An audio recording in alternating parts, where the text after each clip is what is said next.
Hi friends, welcome to the లాటెలర్ YouTube channel.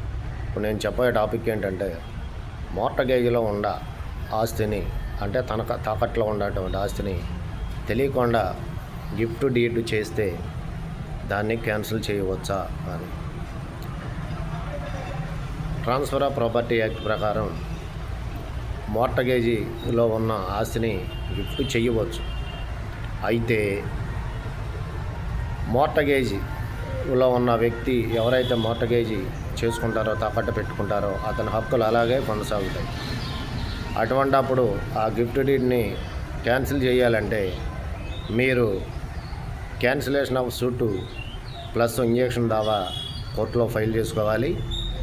Mortgage చేసిన ఆస్తిని తెలియకుండా గిఫ్ట్ చేస్తే క్యాన్సిల్ చేసుకోవాలంటే cancellation of suit plus injection దావా అనేది ఫైల్ చేసుకోవాలి. అయితే మార్టగేజ్ చేసుకున్న వ్యక్తికి అతని హక్కులు అవి కొనసాగుతూనే ఉంటాయి. సో ఫ్రెండ్స్, మరో వీడియోతో మళ్ళీ కలుద్దాం. Until then bye friends.